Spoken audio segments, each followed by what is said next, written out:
Dear students, आप लोगों का बहुत बहुत स्वागत है आज के इस नए वीडियो में। आज हम लोग बात करने वाले हैं बीपीएससी 132 का ये पेपर है और इसके ब्लॉक 3 की हम लोग बात करने वाले हैं। ब्लॉक 3 को हम लोग पढ़ने वाले हैं और ये ब्लॉक 3 आपका क्या है, इंस्टीट्यूशंस हैं, संस्थाएं हैं, राइट। तो आप लोगों को इसे पढ़ना है और इस पेपर का नाम जो है बीपीएससी 132 आप लोग जानते हैं, भारतीय शासन और राजनीति है। उसमें से जो ये तीसरा ब्लॉक है ये बहुत महत्वपूर्ण ब्लॉक है, क्योंकि इस ब्लॉक में आप लोग 3 महत्वपूर्ण संस्थाओं के बारे में पढ़ेंगे, राइट। अगर आप इसका इंट्रोडक्शन देखेंगे तो आपको उसमें ये चीज़ बिल्कुल स्पष्ट हो जाएगी कि सरकार के 3 महत्वपूर्ण काम होते हैं। और वो 3 महत्वपूर्ण काम कौन से होते हैं जो सरकार को करने होते हैं?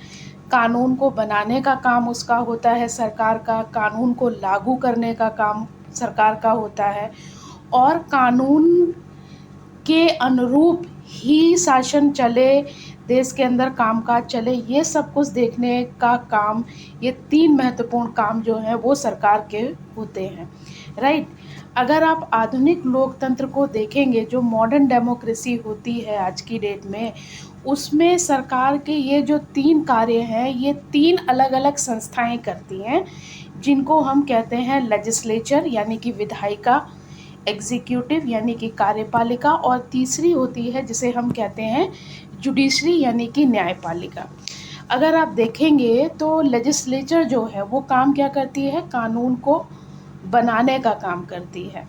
अगर आप एग्जीक्यूटिव को देखेंगे तो ये होती है कार्यपालिका, और कार्यपालिका क्या करती है, कार्यपालिका ये देखती है कि कानून को लागू कैसे किया जाए। तीसरी आपका अंग होता है सरकार का जुडिशरी, या तीसरी संस्था होती है जुडिशरी यानी कि न्यायपालिका। ये देखती है कि देश के अंदर जो कानून, जो व्यवस्था चल रही है, राजनीतिक व्यवस्था, वो संविधान के अनुरूप चल रही है या नहीं चल रही है, ये देखने का काम जुडिशरी का होता है, राइट। तो ये 3 बहुत महत्वपूर्ण संस्थाएं हैं, लेजिस्लेचर, विधायिका, कार्यपालिका और न्यायपालिका। अगर आप देखेंगे तो आप लोगों को इस ब्लॉक में 3 यूनिट्स पढ़नी है। अगर आप यूनिट 7 देखेंगे तो ये आपको इसमें विधायिका के बारे में पढ़ना है। यूनिट 8 देखेंगे तो आपको कार्यपालिका के बारे में पढ़ना है। अगर यूनिट 9 देखेंगे तो आप लोगों को भारत की जो न्यायिक व्यवस्था है उसके बारे में पढ़ने को मिलेगा। तो आज के इस वीडियो में हम जो बात करेंगे वो हम करेंगे विधायिका की, और कम से कम आज के इस वीडियो में हम लोग बात करेंगे कि जो भारत के अंदर विधायिका है यानी कि कानून बनाने वाली जो संस्था है उसका गठन किस तरीके से होता है। अगर आप देखेंगे तो एग्ज़ाम के पॉइंट ऑफ व्यू से ये चैप्टर जो है वो बहुत ज़्यादा इम्पोर्टेंट हो जाता है, राइट। इस चैप्टर में जो इम्पोर्टेंट चीज़ें हैं वो क्या हैं, सबसे पहले आपको यूनियन लेजिस्लेचर के बारे में पढ़ना है, केंद्रीय विधायिका क्या होती है, उसका संगठन किस तरीके से होता है, ये आपको पढ़ना है। फिर इसके बाद जो दूसरी चीज़ आप लोगों को देखनी है वो देखनी है कि जो विधायिका होती है उसके प्रिसाइडिंग ऑफिसर्स कौन होते हैं, पीठासीन अधिकारी कौन होते हैं, उनके बारे में पढ़ना है। संसदीय प्रक्रिया कैसे काम करती है, यानी कि संसद जो होती है भारत की, जिसके पास कानून बनाने का अधिकार है, वो काम किस तरीके से करती है, उसकी प्रोसीजर क्या है, उसकी प्रक्रिया क्या है, इसके बारे में आप पढ़ेंगे। और इसके साथ साथ एक और इम्पॉर्टेंट टॉपिक आपका है मनी बिल, धन विधेयक। आप लोग ध्यान देंगे तो ये सारे जो इम्पोर्टेंट पॉइंट्स मैं आपको बता रही हूँ, आप लोग अगर ध्यान से पढ़ेंगे इसको तो आपको ये पता चल जाएगा कि ये सारे एग्ज़ाम के पॉइंट ऑफ व्यू से भी बहुत इम्पॉर्टेंट है, इसलिए आपको इसे ध्यान से पढ़ना है। अगला टॉपिक है आपका पार्लियामेंट्री प्रिविलेजेस यानी कि संसदीय विशेषाधिकार, राइट। संसदीय विशेषाधिकार वाला जो टॉपिक है ये भी इम्पॉर्टेंट है, शॉर्ट नोट इस पर आप लोगों से पूछा जाता है। इसके अलावा एक शॉर्ट नोट आपसे इस बात पर भी पूछ लिया जाता है कि parliamentary device to control the executive, संसद के पास ऐसी कौन सी डिवाइसेस होती हैं, ऐसे कौन से तरीके होते हैं जिससे वो सरकार के कार्यपालिकी अंग को या कार्यपालिका को अपने नियंत्रण में रखती है। और ब्रीफली आपको पढ़ना है स्टेट लेजिस्लेचर के बारे में, यानी कि जो राज्य की विधानसभाएं होती हैं उसके बारे में भी आपको पढ़ना है। तो आज के इस वीडियो में हम लोग जो चीज़ है, जो फर्स्ट यूनिट है आपका, जो फर्स्ट सेक्शन है यूनियन लेजिस्लेचर, इसको हम लोग कवर करेंगे। सेकंड आपका मैं पार्ट बनाऊंगी जो इस वीडियो का, वो होगा प्रिसाइडिंग ऑफिसर्स के ऊपर। तीसरा पार्ट जो मैं बनाऊंगी वो बनाऊंगी आपके लिए लेजिस्लेटिव प्रोसीजर के ऊपर। और इसके बाद एक पार्ट और बनाऊंगी, वो होगा पार्लियामेंट्री प्रिविलेजेस के ऊपर। ये मैं आप लोगों के लिए डिटेल में इसलिए बना रही हूँ क्योंकि मैं आपको लाइन बाय लाइन चीज़ें समझाऊंगी, क्योंकि ये कॉन्सेप्ट आपके अगर ग्रेजुएशन लेवल पर क्लियर हो जाते हैं तो आगे भी आप लोगों को बहुत इससे फ़ायदा रहता है, राइट। अगर आप इसके ऑब्जेक्टिव्स देखेंगे, यानी कि इस यूनिट में आपको बेसिकली क्या पढ़ना है, क्या आपके लिए हाइलाइट्स हैं, तो ध्यान देखिए। आपको देखना है कि भारत के अंदर जो संसद है उसका विकास कैसे हुआ है, evolution of modern legislature in India. इसके बाद अगर आप दूसरी चीज़ देखेंगे तो आपको संसद की ऑर्गेनाइजेशन और फंक्शन को देखना है कि संसद किस तरीके से गठित होती है और उसका कार्य प्रणाली क्या है, उसकी कार्य प्रणाली के बारे में आपको पढ़ना है। और तीसरा आपको संसदीय प्रणाली के बारे में जानकारी हासिल करनी है कि हमारी संसद जो है वो काम कैसे करती है। तो अब हम लोग जो है मेन पार्ट पर आ जाते हैं। जो मेन पार्ट है वो है विधायिका का। तो अगर आप इंट्रोडक्शन देखेंगे तो इंट्रोडक्शन पार्ट में ही आपको एक चीज़ बिल्कुल क्लियर हो जाएगी कि जो टर्म है, सबसे पहले अगर आप टर्म देखें लेजिस्लेचर, यानी कि जो लेजिस्लेचर शब्द है इसका उदय कहाँ से हुआ है, तो इन्होंने इसमें स्पष्ट रूप से बताया है कि ये शब्द जो है वो लैटिन भाषा से आया है। और लैटिन भाषा के किस शब्द से आया है, लेक्स शब्द से आया है। और इस लेक्स शब्द का मतलब क्या होता था, distinct kind of legal rule, एक विशेष तरीके का कानून होता था जो कि सामान्य जनता के ऊपर लागू होता था, जनरल एप्लीकेशन जिसका होता था, राइट। तो this rule is named legislation. तो इन कानूनों को हम क्या कहते थे, इन विशेष प्रकार के कानूनों को हम क्या कहते थे, इन्हीं विशेष प्रकार के कानूनों को लेजिस्लेशन कहा गया। और जो संस्था लोगों के बिहाफ पर कानून बनाती थी उसको हमने लेजिस्लेचर कहना शुरू कर दिया, राइट। तो आप लोगों को मीनिंग बिल्कुल ध्यान रखना है कि हम विधायिका शब्द जो है, लेजिस्लेचर शब्द जो है वो लैटिन भाषा के लेक्स शब्द से निकला है, जिसका मतलब होता था सामान्य कानून। और सामान्य कानूनों को जो बनाने वाली संस्था है, जो सामान्य जनता के बिहाफ पे कानून बनाती है, उसे हम लेजिस्लेचर कहते हैं। आप लोग एक चीज़ और ध्यान दीजिएगा कि जो विधायिका है, जो लेजिस्लेचर है, लेजिस्लेटिव स्ट्रक्चर की अगर आप बात करेंगे तो दो तरीके की संसदीय प्रणाली जो है वो प्रचलन में है। नंबर एक अगर आप देखेंगे तो है पार्लियामेंट्री सिस्टम, जिसको हम कहते हैं संसदीय व्यवस्था। और दूसरा है प्रेसिडेंशियल सिस्टम, जिसको हम कहते हैं अध्यक्षीय व्यवस्था, राइट। ध्यान रखिएगा, जो संसदीय व्यवस्थाएं होती हैं उसके जो संसद होती है, जो कानून बनाने वाली संस्था होती है, उसकी दो संरचनाएं, दो तरीके की संरचनाएं प्रचलित हैं। नंबर एक पार्लियामेंट्री सिस्टम और नंबर टू प्रेसिडेंशियल सिस्टम। अगर आप पार्लियामेंट्री मॉडल को देखेंगे तो इसमें जो कार्यपालिका होती है वो विधायिका के प्रति जिम्मेदार होती है, क्योंकि कार्यपालिका जो होती है ये विधायिका से ही निकलती है। अगर आप प्रेसिडेंशियल सिस्टम को देखेंगे तो प्रेसिडेंशियल सिस्टम जो है वो सेपरेशन ऑफ पावर के सिद्धांत पर आधारित होता है, यानी कि वहाँ पर कार्यपालिका और व्यवस्थापिका के बीच में शक्तियों का विभाजन होता है और दोनों ही एक दूसरे को ओवर पावर नहीं करती हैं। कार्यपालिका और विधायिका जो होती है अपने आप में अलग होती है। अगर आप सरल शब्दों में समझना चाहें तो पार्लियामेंट्री सिस्टम जहाँ पर होता है, संसदीय प्रणाली जहाँ पर होती है, वहाँ पर विधायिका और कार्यपालिका एक साथ मिलकर काम करते हैं, एक दूसरे के ऊपर चेक एंड बैलेंस रखते हैं, शक्ति पर नियंत्रण रखते हैं। वहीं पर अगर प्रेसिडेंशियल सिस्टम होता है तो वहाँ पर कार्यपालिका और विधायिका दोनों अलग अलग काम करते हैं। याद रखिएगा, सरकार की दोनों ही ये प्रमुख संस्थाएं हैं। अगर आप भारत का देखेंगे उदाहरण, भारत में अगर आप विधायिका को देखेंगे तो आपको विधायिका 2 लेवल पर दिखाई देती है। नंबर 1 केंद्रीय लेवल पर, यूनियन लेवल पर, जिसे आप संसद कहते हैं, राइट। और दूसरा अगर आप देखेंगे तो स्टेट के लेवल पर आपको दिखाई देती है, जिसको आप क्या कहते हैं, राज्य विधायिका कहते हैं, स्टेट लेजिस्लेचर कहते हैं, राइट। तो इस सेक्शन में जो बातचीत होगी वो प्राइमरली हम लोग किसके बारे में करेंगे, यूनियन लेजिस्लेचर के बारे में करेंगे, राइट।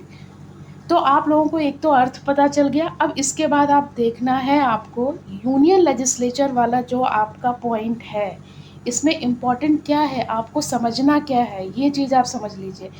आपको ये समझना है जो केंद्रीय विधायिका है उसका संगठन किस तरीके से होता है, उसकी संरचना किस तरीके से होती है, किनको मिलकर संसद का निर्माण होता है। अगर आप संसद शब्द कह रहे हैं तो संसद शब्द में कौन कौन लोग आएंगे, उसकी संरचना कैसे होगी, गठन कैसे होगा, आपको इस बात को इस पूरे सेक्शन में समझना है। तो आइए शुरू करते हैं, बात करते हैं इस पर।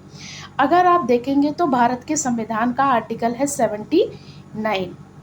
आर्टिकल 79 में बताया गया है कि जो भारत की संसद है वो किससे मिलकर बनेगी। नंबर 1 प्रेसिडेंट यानी कि राष्ट्रपति, और उसके 2 सदन होंगे, लोअर हाउस जिसको कि लोकसभा कहा जाता है, जिसको हाउस ऑफ पीपल भी कहते हैं, और दूसरा होता है अपर हाउस जिसको हम राज्यसभा कहते हैं, और इसे आप काउंसिल ऑफ स्टेट भी कह सकते हैं। अगर आप देखेंगे, राइट, कि जो लोकसभा है वो क्या हो सकती है, वो भंग की जा सकती है, लेकिन राज्यसभा जो है वो कैसा होता है, वो परमानेंट चैम्बर होता है और उसको डिसॉल्व नहीं किया जा सकता, उसको भंग नहीं किया जा सकता। इसके साथ साथ अगर आप देखेंगे कि जो प्रेसिडेंट का ऑफिस होता है वो कभी भी खाली नहीं रहता है, वो कभी भी वैकेंट नहीं रहता है। तो अगर आप लोगों से अब पूछा जाए कि भारत की संसद जो है, भारत की संसद किससे मिलकर बनती है, तो आप बताएंगे प्रेसिडेंट यानी कि राष्ट्रपति, और 2 सदन होते हैं, लोअर हाउस और अपर हाउस। लोअर हाउस को हम लोकसभा कहते हैं और अपर हाउस को हम लोग राज्यसभा कहते हैं। लोकसभा को हम हाउस ऑफ पीपल यानी कि सामान्य जनता, जन सदन भी कह सकते हैं इसको, और राज्यसभा का मतलब होता है काउंसिल ऑफ स्टेट यानी कि राज्यों को प्रतिनिधित्व देने के लिए राज्यसभा जो है वो अस्तित्व में आती है। दूसरी चीज़ आपको क्या याद रखनी है कि लोकसभा जो है वो भंग की जा सकती है, हर 5 साल पर उसका नया इलेक्शन होता है लोकसभा का। लेकिन जो राज्यसभा है वो परमानेंट हाउस है, वहाँ पर जो मेंबर्स होते हैं वो सारे के सारे मेंबर्स एक बार में अपनी सदस्यता नहीं खोते हैं, बल्कि कुछ सदस्य होते हैं जो हर 6 वर्ष पर उनका जो कार्यकाल है वो पूरा होता है और रिवाइज होता है। प्रेसिडेंट जो है उनका कार्यकाल कभी भी ख़त्म नहीं होता है। जब आप संसद की बात कर रहे हैं तो हमें ये देखना है कि राष्ट्रपति की क्या भूमिका वहाँ पर रहती है, राष्ट्रपति किस तरीके से काम करते हैं।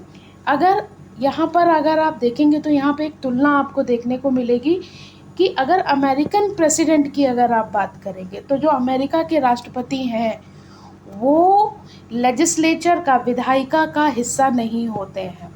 लेकिन अगर आप भारत की बात करेंगे तो भारत के जो राष्ट्रपति हैं वो भारतीय संसद का एक अभिन्न अंग है, integral part of the Indian parliament, right.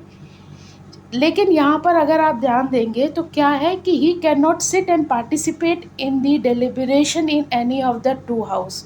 वो दोनों सदनों की जो कार्यवाही है उसमें वो एक तो वो बैठने, ऐसा नहीं है कि वो ऐसे मेंबर जाके वहाँ बैठ सकते हैं, राइट, वो काम वो नहीं करते हैं। और the president of India perform certain important role via the parliament. जो भारत के राष्ट्रपति हैं वो क्या करते हैं, कुछ उनको इम्पोर्टेंट रोल दिए गए हैं जो वो संसद के माध्यम से करते हैं, और ये उनका इम्पोर्टेंट रोल क्या है उसे आप समझ लीजिए। नंबर 1 काम प्रेसिडेंट क्या कर सकता है, प्रेसिडेंट अगर चाहे तो वो संसद का जो संसद की जो मीटिंग होती है उसको कॉल कर सकता है और उसको बुला सकता है, संसद का जो सत्र होता है उसको वो बुला सकता है, राइट। और अगर आप देखें तो उसको लोकसभा को भंग करने की भी शक्ति राष्ट्रपति के पास होती है, राष्ट्रपति लोकसभा को भंग कर सकता है, राइट। यहाँ पे आपको और क्या ध्यान देना है, इसके साथ इफ़ एंड बट है। प्रेसिडेंट जो है वो लोकसभा को मनमर्जी से भंग नहीं करते हैं, उसमें इफ़ एंड बट हैं जो मैं आपको आगे बताऊंगी, राइट। यहाँ पर आपको दूसरी चीज़ क्या देखनी है कि भारत के अंदर कोई भी कानून है, राइट, वो बिना जब तक राष्ट्रपति के उसके ऊपर साइन नहीं हो जाते हैं वो कानून का रूप धारण नहीं कर पाता है, चाहे भले ही वो दोनों सदनों से पास कर दिया गया हो। तो भारत के अंदर कोई भी कानून अंतिम रूप से कब मान्य होता है, जब उस पर भारत के राष्ट्रपति के साइन हो जाते हैं, right. The president also has the power to prolong ordinance when both the houses are not in session. देखिए यहाँ पर राष्ट्रपति को अध्यादेश जारी करने की भी शक्ति होती है। अब आप समझ लीजिए कि अध्यादेश हम कब जारी करते हैं, राइट। अध्यादेश जो होता है वो एक कानून का ही एक रूप होता है, लेकिन इसकी जो प्रकृति होती है वो कैसी होती है, टेम्परेरी होती है।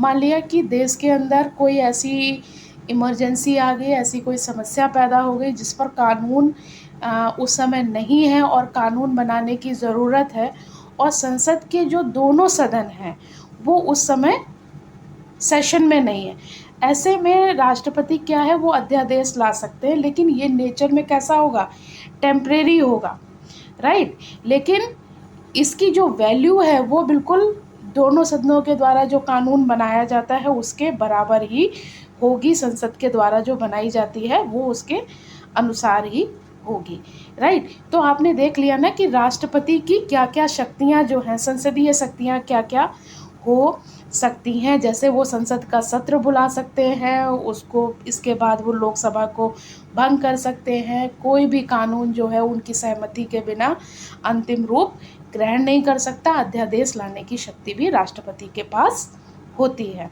राइट। आपको ये बिल्कुल ध्यान रखना है कि राष्ट्रपति क्या क्या कार्य कर सकता है। इसके बाद भारतीय संसद का जो सबसे महत्वपूर्ण सदन है जिसे आप क्या कहते हैं, लोकसभा कहते हैं, राइट। हर 5 साल पे लोकसभा के चुनाव होते हैं जिसमें 18 साल से जो लोग ऊपर होते हैं वो लोग वोट देते हैं और हमारे चुने हुए प्रति लोकसभा में पहुंचते हैं, राइट। अगर आप देखेंगे तो जो लोअर हाउस होता है जिसे आप लोकसभा कहते हैं उसे हाउस ऑफ पीपल भी कहते हैं, राइट, जनता का सदन भी कहते हैं। क्यों? क्योंकि उसमें जो प्रतिनिधि जाते हैं उनको सामान्य जनता ही चुनकर भेजती है। People of the country direct elect the member of the Lok Sabha. जो भारत के नागरिक हैं वो सीधे सीधे लोकसभा के जो सदस्य हैं उनका चुनाव करते हैं, और अगर आप देखेंगे तो it includes not more than 530 members chosen by the direct election, right. अगर आप देखें तो 530 के अराउंड मेंबर्स होते हैं जिनका वो चुनाव करते हैं, और संसदीय क्षेत्रों का निर्माण किया जाता है जो कि हर राज्य के अंदर होते हैं। हर राज्य के अंदर लोकसभा का जब चुनाव होता है तो कुछ संसदीय क्षेत्रों का निर्धारण किया जाता है, राइट। अगर आप देखेंगे जो यूनियन टेरिटरी हैं वहाँ से 20 मेंबर्स जो हैं 20 मेंबर से अधिक नहीं आ सकते हैं, राइट।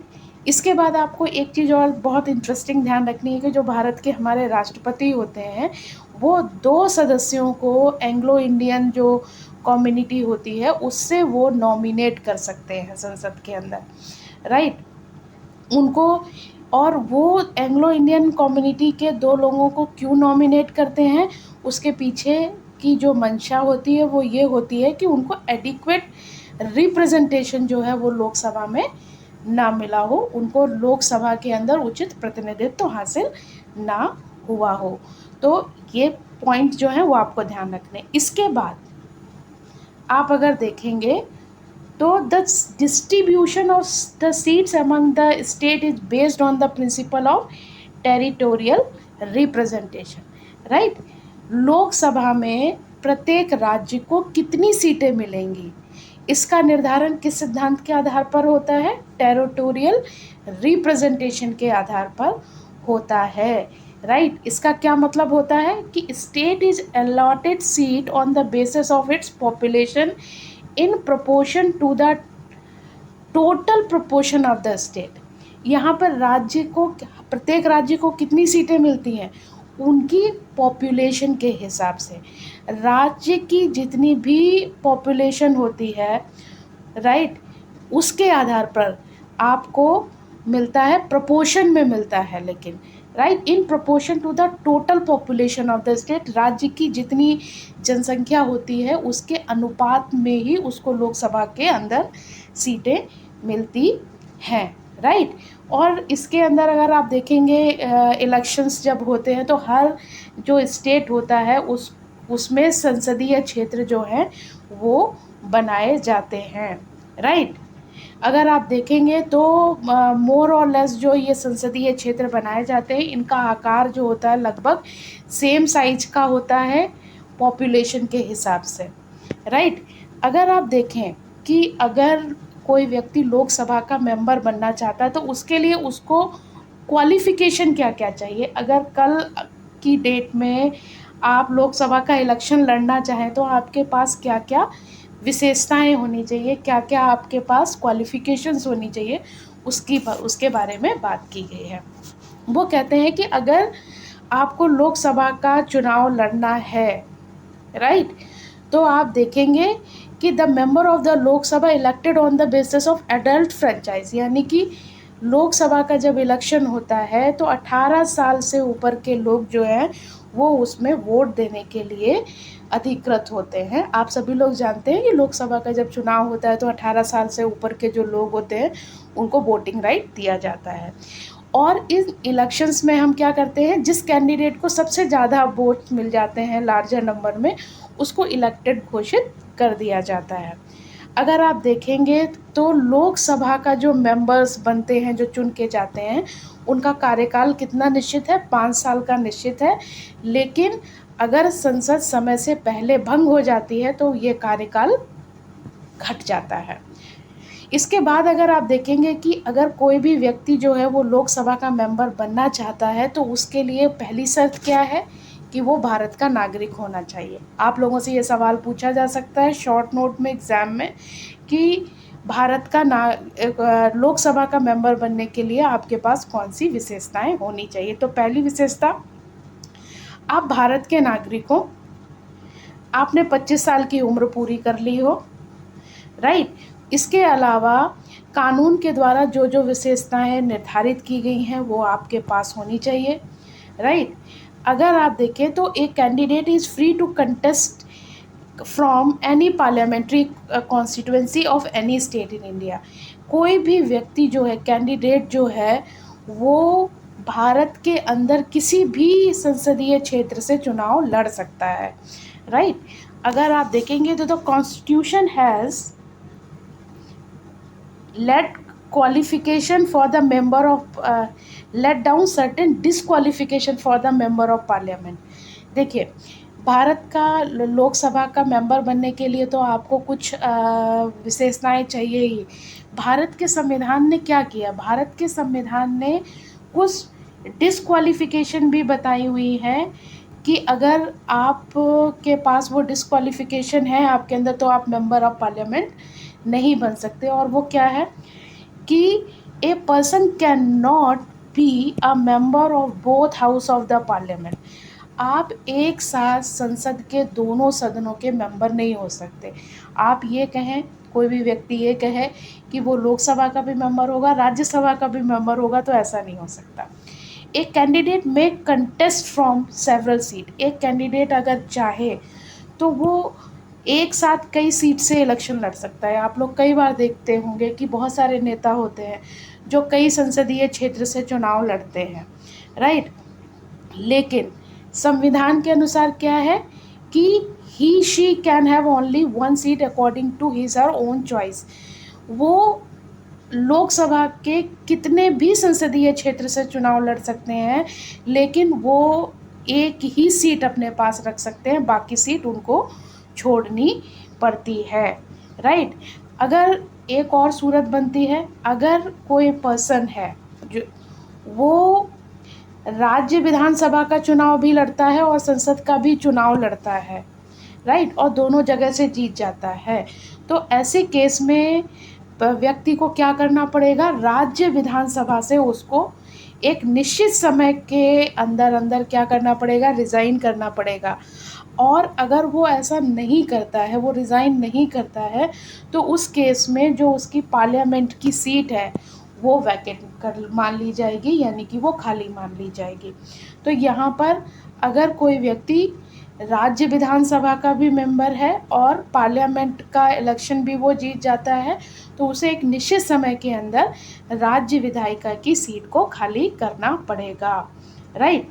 इसके साथ साथ एक प्रावधान और भी किया गया है कि वो सेंट्रल गवर्नमेंट या स्टेट गवर्नमेंट के अंदर कोई भी प्रॉफिट का जो पोस्ट है, ऑफिस ऑफ प्रॉफिट है, किसी भी लाभ के पद को नहीं रख सकता है, सिर्फ उन पदों को छोड़कर जिसको कि संसद ने कानून बनाकर उनको एग्जेम्प्ट किया हो, उन पदों को छोड़कर, राइट। तो आप लोगों को ये चीज़ ध्यान में रखनी है। इसके साथ साथ, राइट, और एक चीज़ इसमें बहुत ही इंटरेस्टिंग उन्होंने कही, have not be declared as insolvent और अनसाउंड माइंड। वो व्यक्ति अनसाउंड माइंड का नहीं होना चाहिए बाय ए कॉम्पिटेंट कोर्ट। किसी न्यायालय ने ये ना घोषित किया हो उस व्यक्ति के बारे में कि वो मानसिक रूप से अक्षम है, मानसिक रूप से वो संतुलित नहीं है। A member also get disqualified on the following condition such as when he remain absent from the session of the house for a period of 60 days without prior permission। देखिए, एक और डिस्क्वालिफिकेशन क्या है, वो ये है कि अगर आप पार्लियामेंट के सेशन से 60 डेज तक बिना प्रायर परमिशन के गायब हो जाते हैं, एब्सेंट रहते हैं, ऐसे केस में आपकी सदस्यता जा सकती है, राइट। तो आपको जब हाउस का from the session of the house, जब हाउस का जो सेशन है उसमें आपको 60 डेज़ अगर आप बिना प्रायर परमिशन के गायब हैं तो आपकी सदस्यता खतरे में पड़ सकती है। इसके बाद अगर आप देखें कि या तो आप किसी दूसरे देश की नागरिकता ले लेते हैं, उस कंडीशन में भी आपके साथ दिक्कत आ सकती है, राइट। या फिर आप किसी और देश के साथ एसोसिएट हो जाते हैं तो भी वहाँ पर आपके लिए प्रॉब्लम आपकी सदस्यता को लेकर आ सकती है। तो लोकसभा का मेंबर बनने के लिए क्वालिफ़िकेशन भी चाहिए और डिस्क्वालिफ़िकेशन भी आपको ध्यान में रखनी है। इसके बाद अगर आप देखेंगे तो इम्पॉर्टेंट पार्ट तीसरा आता है जो कि लेजिस्लेचर का है। लेजिस्लेचर का तीसरा इम्पॉर्टेंट पार्ट अगर आप देखेंगे तो वो है राज्यसभा, राइट, जिसको हम लोग क्या कहते हैं, काउंसिल ऑफ स्टेट। अगर आप भारत के संविधान के अनुसार देखें तो राज्यसभा को काउंसिल ऑफ स्टेट कहा जाता है, राइट। और काउंसिल ऑफ स्टेट क्यों कहते हैं, क्योंकि इसमें राज्यों को प्रतिनिधित्व दिया जाता है, राइट। द राज्यसभा और the council of state consist of not more than 250 member, right. जो राज्यसभा है इसमें अधिकतम कितने सदस्य हो सकते हैं, 250 सदस्य हो सकते हैं, और जिसमें से 12 सदस्यों को राष्ट्रपति जो है वो नॉमिनेट कर सकते हैं, मनोनीत कर सकते हैं। और ये जो 12 सदस्य होते हैं, राइट, वो आर्ट के क्षेत्र में, लिटरेचर के क्षेत्र में, साइंस के क्षेत्र में या सामाजिक सेवा के क्षेत्र में जिन्होंने अद्वितीय योगदान दिया हो उनको आप लोकसभा में राष्ट्रपति मनोनीत कर सकता है। आप लोगों को याद क्या रखना है कि लोकसभा के अंदर राष्ट्रपति 2 मेंबर्स को मनोनीत कर सकता है और राज्यसभा के अंदर राष्ट्रपति अगर चाहे तो वो 12 लोगों को मनोनीत कर सकता है। दूसरी चीज़, ये जो मनोनीत करते हैं राष्ट्रपति महोदय, ये किस आधार पर करते हैं, वो कौन से 5 फील्ड हैं जिसके आधार पर करते हैं, आप लोगों को ये याद रखना पड़ेगा, राइट। अगर आप ये 12 सदस्य तो मनोनीत हो गए, इसके बाद अगर आप देखेंगे जो रिमेनिंग मेंबर्स हैं स्टेट लेजिस्लेचर असेंबली के, राइट, वो हर राज्य की जो जनसंख्या होती है उसके अनुरूप उनको प्रतिनिधित्व मिलता है। तो जिस तरीके से अगर आप देखें, राइट, लोकसभा का चुनाव कैसे होता है, डायरेक्ट इलेक्शन से होता है, लेकिन राज्यसभा का अगर आप चुनाव देखेंगे तो वो इनडायरेक्ट मेथड से होता है, इनडायरेक्ट इलेक्शन से होता है, राइट। और अगर आप देखेंगे तो कोई यूनिफॉर्मिटी नहीं होती है मेंबर्स के रिप्रेजेंटेशन में, और ये डिपेंड करता है पॉपुलेशन ऑफ स्टेट के ऊपर कि किस राज्य को कितना प्रतिनिधित्व मिलेगा। It means that the state which have a larger population have more representation in the house. जिन राज्यों की जनसंख्या अधिक होती है उनका रिप्रेजेंटेशन भी अधिक होता है, राइट, उन राज्यों की तुलना में जिनकी की पॉपुलेशन कम होती है, राइट। अगर आप देखें तो अलग अलग स्टेट्स को आपको देख के पता चल जाएगा कि कैसे ये रिप्रेजेंटेशन कम हो जाता है। जैसे नागालैंड से एक ही मेंबर आता है राज्यसभा में, जबकि आप उत्तर प्रदेश से देखेंगे तो 34 मेंबर आते हैं। तो ये डिफरेंस जो होता है राज्यसभा में रिप्रेजेंटेशन का किसके आधार पर होता है, राज्य की जनसंख्या के आधार पर, पॉपुलेशन के आधार पर होता है। दूसरी चीज़ आपको क्या देखनी है कि राज्यसभा जो है वो कैसा सदन है, परमानेंट बॉडी है, स्थायी सदन है, राइट। इसको भंग नहीं किया जा सकता, इसको ख़त्म नहीं किया जा सकता। इसके जो 1/3 मेंबर होते हैं हर साल वो रिटायर्ड हो जाते हैं, right. 1/3 of its member retired at the end of every 2 year. हर 2 साल पर राज्यसभा के जो 1/3 सदस्य होते हैं वो रिटायर हो जाते हैं, राइट। और जो पोस्ट खाली होती है 1/3, उसके लिए खाली पोजीशंस के लिए चुनाव होते हैं। तो ए member of Rajya Sabha has a 6 year term. Lok Sabha में कितना टर्म था, 5 साल का।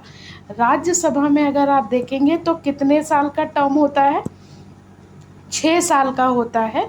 इससे पहले अगर आप देखें तो 2 सूरत बनती हैं जिसमें कि वो उनका मेंबरशिप जा सकता है। नंबर 1, या तो वो अपने पद से रिज़ाइन कर दें 6 साल से पहले, या कोई डिस्क्वालिफिकेशन उनकी आ जाए जिसकी वजह से उनका जो पद है वो चला जाए, right.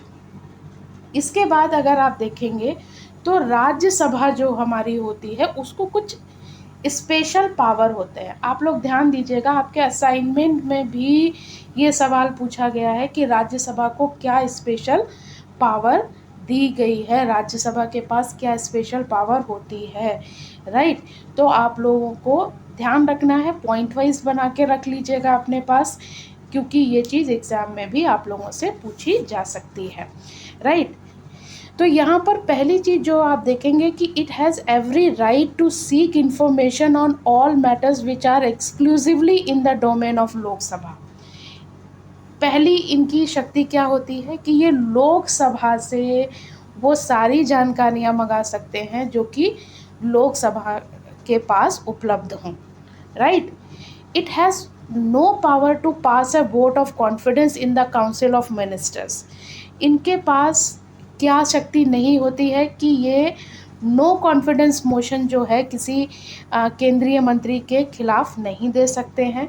It also does not have much influence on the matter of money bill. इनका मनी बिल के मामले में भी कोई ख़ास जो है वो इन्फ्लुएंस है वो आपको नज़र नहीं आता है, राइट। लेकिन ऐसा नहीं है कि राज्यसभा जो है वो बहुत वीक संस्था है, वो कुछ महत्वपूर्ण काम भी करती है। संविधान ने कुछ उसको स्पेशल पावर भी दिए हुए हैं, राइट। क्यों? क्योंकि जो राज्यसभा है उसका एक विशेष भूमिका है, क्योंकि वो राज्यों का रिप्रेजेंटेशन करती है, राइट। तो राज्यसभा के पास जो है अगर आप देखेंगे तो 2 एक्सक्लूसिव पावर उसके पास होती है, राइट। पहली क्या होती है, पहली पावर क्या है, तो देखेंगे आर्टिकल 249 संविधान का एक आर्टिकल कौन सा है, 249, जिसमें राज्यसभा को क्या पावर दी गई है, अगर आप देखेंगे तो Rajya Sabha has power to pass a resolution by a majority of not less than 2/3 of the member present and voting declaring that it is necessary or expedient in the national interest, right. Rajya Sabha के पास क्या power होती है कि वो एक resolution pass कर दे, right.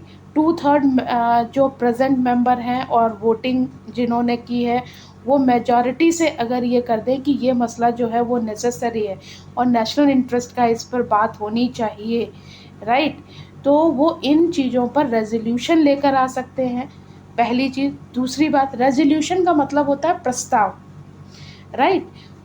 किसी भी नेशनल इंटरेस्ट के मुद्दे पर वो प्रस्ताव लेकर आ सकते हैं मेजॉरिटी से।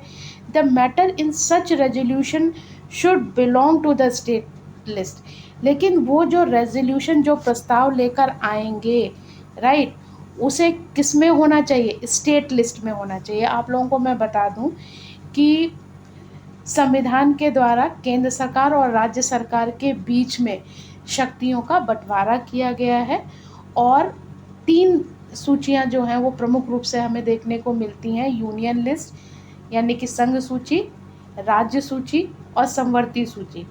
केंद्र सूची पर जो हमारी सेंट्रल गवर्नमेंट होती है, पार्लियामेंट होती है, वो कानून बना सकती है। स्टेट लिस्ट के विषय पर जो राज्य की विधानसभाएं हैं वो कानून बना सकती हैं। तो यहाँ पर जो रेजोल्यूशन लाने की पावर है, जो प्रस्ताव लाने की पावर है, वो पावर सिर्फ सीमित किस तक है कि स्टेट लिस्ट में वो मैटर जो है वो लिस्टेड होना चाहिए, राइट। इसके बाद अगर आप देखेंगे the law passed on the matter in the resolution shall be valid for 1 year, और ये वो जो प्रस्ताव पास करेंगे ये कितने दिनों तक वैलिड रहेगा, 1 साल तक वैलिड रहेगा। इसके बाद अगर आप देखेंगे तो दूसरा इम्पॉर्टेंट आर्टिकल है आर्टिकल 312। 312 जो है वो संबंधित है किस चीज़ से, ध्यान रखिएगा, वो संबंधित है ऑल इंडिया सर्विसेज से, राइट। अगर राज्यसभा चाहे, उसके पास स्पेशल पावर होता है कि वो एक रेजोल्यूशन पास करे, और किस चीज़ के लिए कि एक या एक से अधिक जो ऑल इंडिया सर्विसेज हैं उनको क्रिएट किया जाए, उनको बनाया जाए, राइट। और ये जो 312 का जो आर्टिकल है, रेजोल्यूशन है, ये भी कैसे पास होता है, जैसे आर्टिकल 249 का पास होता है, राइट।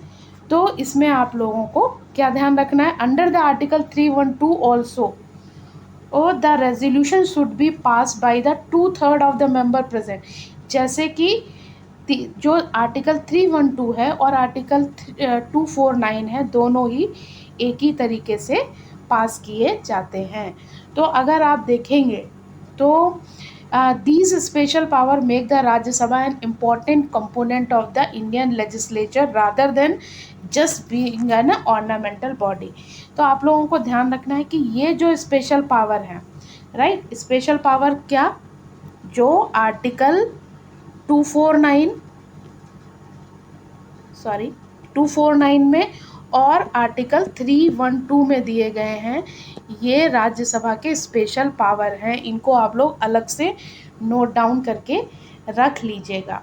ये जो 2 स्पेशल पावर हैं ये क्या करते हैं, ये जो है वो लोकसभा को, राज्यसभा को स्पेशल बनाते हैं, भारतीय जो संसदीय व्यवस्था है उसका एक इम्पॉर्टेंट कंपोनेंट शो करते हैं। तो राज्यसभा क्या है, सिर्फ सजावटी सामान के लिए नहीं है कि हमने 2 सदन बना लिए हैं। और दूसरा बड़ा जो लाभ है वो आपको राज्यसभा के कंपोजिशन से क्या होता है कि ये एक परमानेंट सदन है। परमानेंट सदन होने से क्या होता है, देश को बहुत स्थायित्व हासिल होता है, जो सिस्टम है उसको बहुत स्थायित्व हासिल होता है। अगर लोकसभा मान लिया कि भंग हो गई तो ऐसे केस में जो राज्यसभा है उसको वो बनी रहती है और जो व्यवस्थाएं हैं वो भी सुचारू रूप से चलती रहती हैं। तो ये बच्चों आज का ये जो फर्स्ट सेक्शन था ये मैंने आपको कंप्लीट करा दिया है। अगर आपको इससे रिलेटेड कोई क्वेश्चन है, कोई क्वेरी है, कोई प्रॉब्लम है तो आप लोग कमेंट बॉक्स में छोड़ दीजिएगा, मैं उसको आंसर कर दूंगी। कहीं आपको अगर नहीं समझ आया है, कोई प्रॉब्लम हो रही है तो आप लोग उसको कमेंट बॉक्स में छोड़ दीजिएगा, मैं उसको आगे आपका क्वेश्चन ले लूँगी। जो रिमेनिंग पार्ट है आप लोग ध्यान रखिएगा कि ये पार्ट 1 है, इसके बाद पार्ट 2 और पार्ट 3 भी आपके लिए आएगा।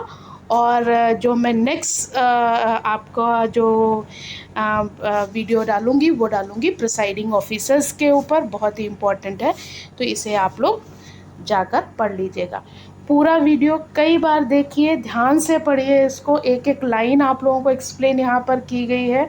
तो आप लोगों को जो चीज़ें मैंने हाईलाइट की हैं उसको अपने बुक में हाईलाइट भी कर लीजिएगा, तो आप लोगों को बहुत आसानी होगी।